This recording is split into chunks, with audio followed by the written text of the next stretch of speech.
Welcome back. If you just joined us, you're watching the news at 10 on Channels Television live from Lagos. A reminder of our top stories. Leaders brainstorm on ways to close the poverty gap on the continent as African Finance Ministers Conference kicks off in Abuja. Edo State Governor takes a swipe at the excess crude account, says expenditure by government is illegal. Gunmen abduct the national treasurer of the Petroleum Tanker Drivers Association in Kaduna.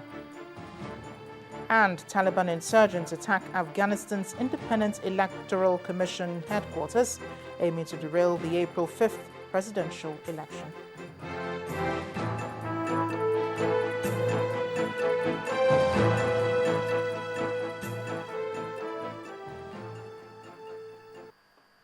A reminder here that you can read up more on our top stories on our websites, ChannelsTV.com, and on youtube.com/channelsweb. To get us on the move, visit m.channelstv.com to view us live on your mobile device. Remember, you can download the Channels TV app for Android, iOS, and Windows phones from the respective stores. And interact with the Channels Eyewitness feature on our Android and Windows 8 platforms. So if you have pictures or videos to share with us, tap the application on your device, swipe to reveal the Eyewitness menu, and follow the instructions to share your reports, pictures, and videos. Following the violent demonstrations which led to the temporary closure of Bowen University, Iwo in Osun State, the school authority has been speaking about what led to the students' unrest of March 19th and 20th this year. Well, at a press briefing, the Vice-Chancellor of the university, Professor Matthews Ojo, said although property estimated at over 11 million naira was destroyed, the school is prepared to make life better for its students.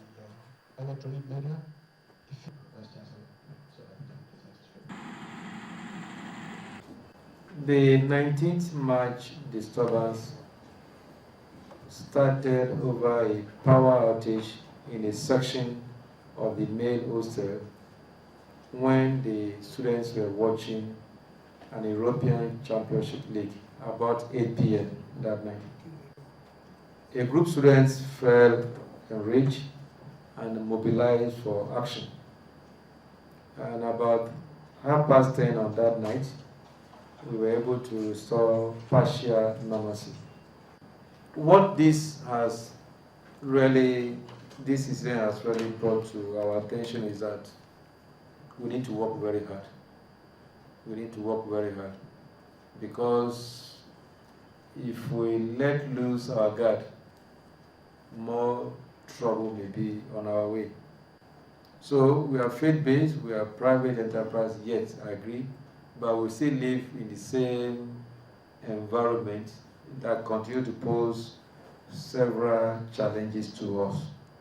So I want to assure you that we will do more regarding student welfare. Vice-Chancellor of Bowen University, Professor Matthews Ojo. Now, Nigerians need to stand up and condemn illegal charges wherever they occur. That's the view of legal practitioner Ebun Olu Adegborua, against the background of a court judgment nullifying the tolling of the Lekki-Ikoyi link bridge in Lagos. Mr. Adegborua told our judiciary correspondent Shola Sheyele that if wastage in government is removed, there will be enough resources to fund developmental projects. There are 22 tolling points on the Lekki Expressway where you pay average 100 naira per day. 22. To and fro, 22 in all. We looked at it that average 33 million naira is being made at that Admiralty Plaza alone per day for 49 years. If you look at the Nigerian climate generally, government is still proceeding in that perspective of occupation that the colonialists came here with. That you have no choice but to accept what we have brought to you. That was what the British did in trying to occupy us. And that mentality is still ongoing. That those who are in uniform, those who are in politics, they have this feeling that, we are privileged to have them as our leaders and we must accept what they do. So for PHCN, to be charging NEPA maintenance fee as much as 750 naira when there's no electricity, to be bringing bills they call estimates. You just sit down in your office and say, I estimate that this person should be consuming 5,000. So whether I give him electricity or not, I will be charging it. We want the law, I want the court to interpret those things. Banks will charge me cash on transfer in the name of COT. They will charge interest on the COT. They will charge me for sending SMS, for sending email. And then they charge another money for current account maintenance. So too many things are going on in the land that our people are burdened. Because when you add all these burdens to the challenge of lack of infrastructure, to the challenge of survival, it makes us look like slaves in our own land. Well, you can watch more of that interview on Law Weekly as tomorrow at 9:30 p.m.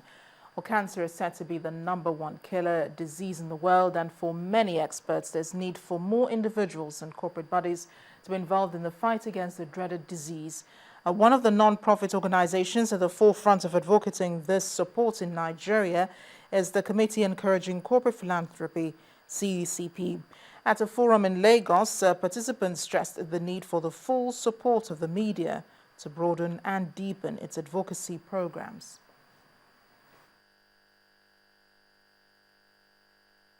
To wage the big war against cancer. The focus of CECP Nigeria is taking cancer prevention to the grassroots. The specific goal of the campaign is to acquire and deploy at least one mobile cancer center in each state and the Federal Capital Territory. You have the right to access cancer care, quality cancer care. This involves raising funds to acquire 37 mobile cancer centers that will facilitate the ongoing nationwide cancer screening and treatment campaign of the National Cancer Prevention Program. At a cost of 95 million naira each, we require a total of 3.6 billion naira for all the 37 mobile cancer centers. What we need to find is the way to turn people's minds from the ways they used to spend money to a venture that is meant to actually save lives. But why cancer, one may ask? That is what the Honorary Secretary clarifies in this presentation. Out of every 30 Nigerians that have leukemia, only one survives. Meanwhile, in India, the Tata Center in India, out of every 100 people that have leukemia, only one dies.